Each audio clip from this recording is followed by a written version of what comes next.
Here's the master making light work of the Desert Challenge.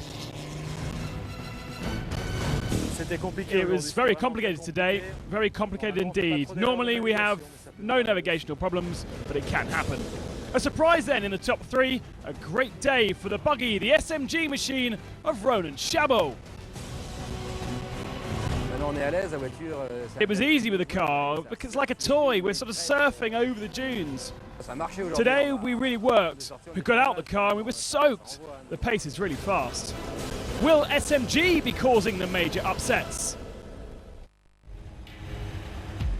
This morning, at the start of the car special, a major change in the standings.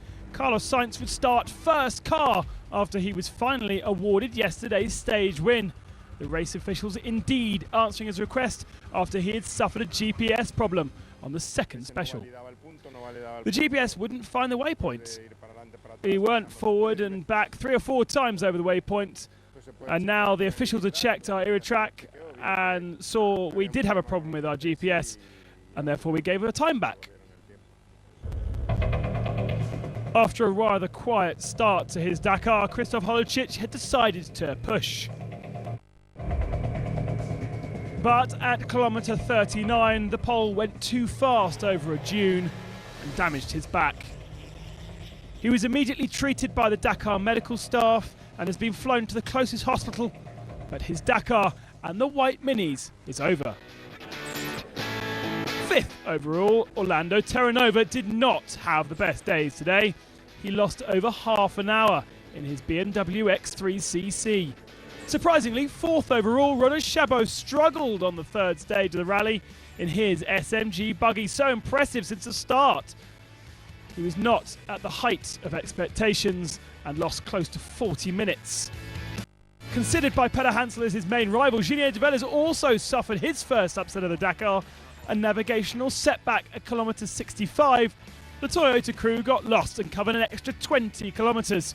The South African eventually lost over 30 minutes on the day's winner. Never good for morale.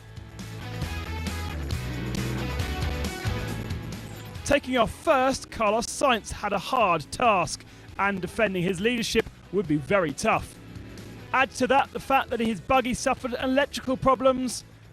El Matador lost 30 minutes.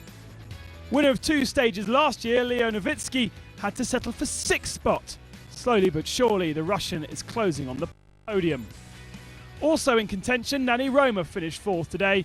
He too has the experience and the car to hope for a win. The Catalan is 6th, 52 minutes adrift. Gerlan Shishri was storming in the first part of the day's special. On this type of terrain though, Stefan Pederhansel knows he can't afford the slightest mistake. Maybe not as fast as the buggies, he can still count on his experience and navigational skills. Today, Peder's concern wasn't winning a special. He managed to gain time on Sainz and finish 3rd.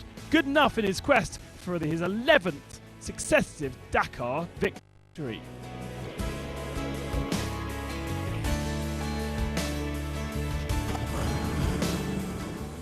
Robbie Gordon is back. After his reverse gear problem on day 1, the American hit back in the sands of Peru.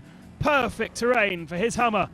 Starting late, he eventually captured the 2nd fastest time.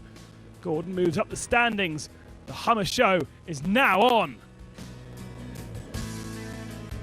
We started way back and passed a lot of cars. And you know, I brought some parts to Johnny Campbell, so we probably gave up a minute and a half. We passed him and had to turn around and go back and drop him off, which, I'm not making excuses, it is what it is.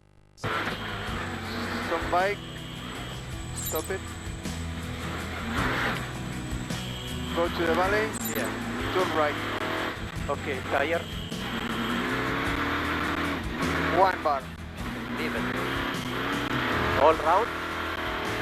Go straight. After struggling with navigational issues yesterday, stage 3 was much different for Nasser Al-Attiyah. He was flying out there. Not the slightest problem in his buggy. Certainly has the pace. This, his 15th stage win from the driver from Qatar.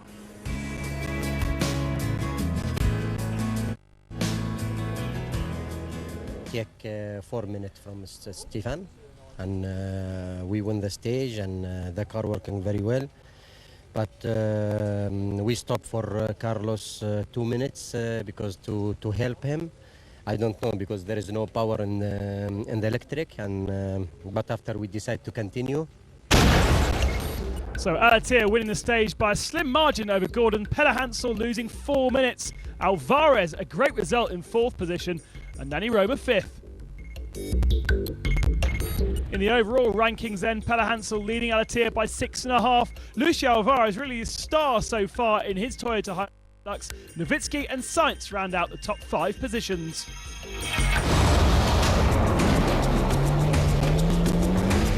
The truck race rolls on, but will it be De Roy at the front of the field come stage end?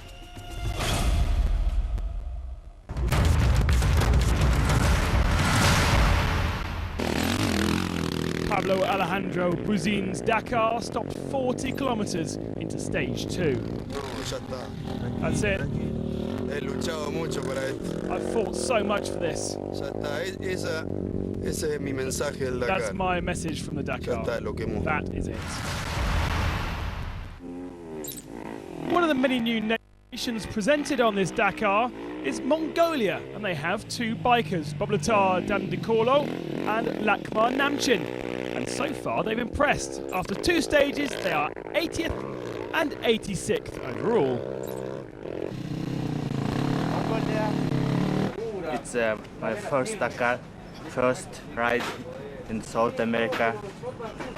Small difficult for me. Tough times for the race to recovery team. The first 2 stages have been extremely hard for the injured servicemen, or rather for their Land Rovers. Yesterday, while Tony Harris failed to finish, the other 3 crews suffered with overheating issues. They used to have a few of these. We're suffering from vapour locks, so the car's losing power in the dunes, so the guys are having to work the engine a bit higher, that then makes the engine even hotter, so they're having to stop every sort of 20 minutes or so, let it cool down and keep going. So just looking for ways to get some heat out of the engine bay.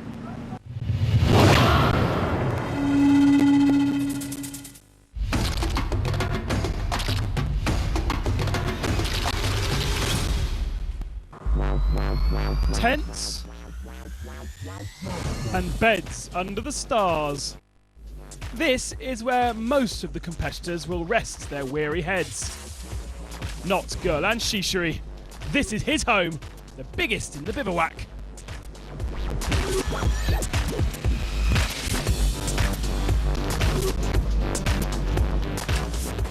I'll show you my house. You have to take your shoes off. Here's the place where the co-driver works and does the notes in the evening. The chef does the cooking here every evening. We have dinner here. We have a nice fridge there. Enough to eat, as you can see. The fridge is full. The chef is crazy. He prepared everything in terms of supplies, salt, etc. Now this transforms to a bed. Jean-Pierre, my co-driver, sleeps here. We have a real shower, like at home. Have a look at the toilets. Rather big. Welcome to my room. When I'm tense, I like to come here and relax, watch a film. I can appreciate what I have today, because when I did my first Dakar with Bola, I did the total. I didn't have a tent, I was sleeping under the car, like a tramp. It's really cool. Very well organised here. We're here to try to win, so we do the maximum. Finally, it's not as expensive as going to the hotel each evening. And moreover, it's a lot of sleep earned. 3 hours won each day. That's enormous. Now the tour's finished. You want a drink now?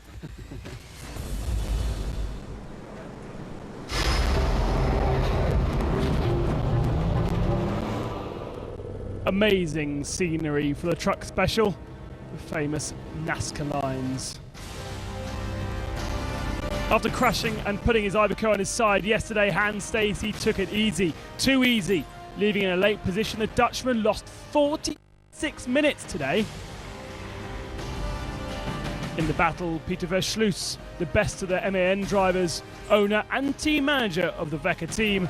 The Dutchman is ambitious and only lost 6 minutes on the day's winner. Another fine and consistent day for Alex Lopez. In his red Tatra, he has always finished in the top 3 of the first stages in Peru. The nephew of 6-time Dakar winner Carol Lopez is Gerard de Rooij's closest rival now, only 6 minutes adrift in the general.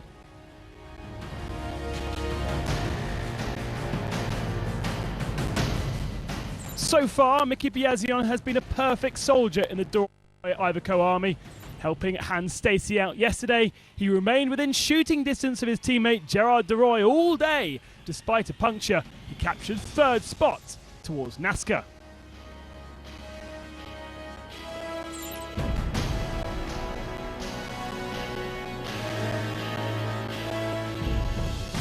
It's looking better for Eduardo Nikolaev. The young Russian from the KAMAZ team managed his best performance.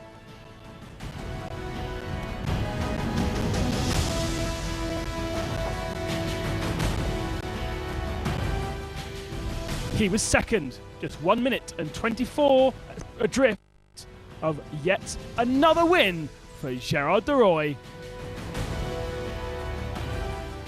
So far, so very good. 3 out of 3 for the title holder, who made the best of his power star. De Rooij only has a slim advantage though, just 6 minutes.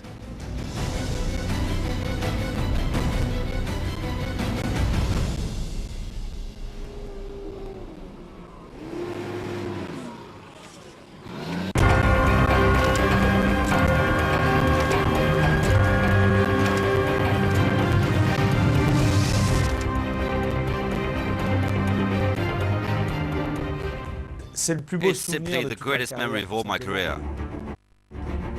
After first appearing on the Dakar in 1988, Stefan Pederhansel captured his first victory 3 years later. The first win of a fantastic series of events. The victory was decided on the stage before Agadez. There was a sandstorm. I was leading on the track and suddenly the paths disappeared in the sandstorm. I was convinced that we were all lost because we were too much on the left, so I decided to go right.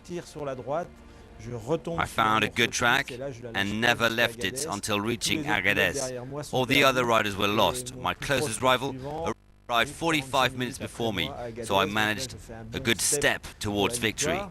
Unfortunately, on the second part of the rally, I had a suspension problem. I believe I'm losing the rally. There are 250 kilometers left, and by riding slowly, I should lose about an hour and a half on the best. I finally lost 44 minutes, almost all of my advantage. Everything had to be done again.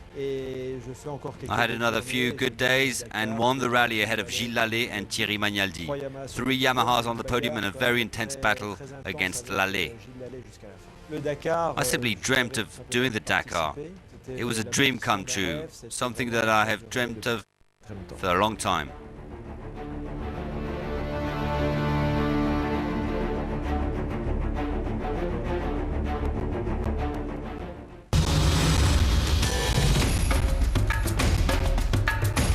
It's double the stage length tomorrow. The heavy challenge continues in the Peru dunes as we head towards the border. Will Cyril Desprez hold on to his slim lead?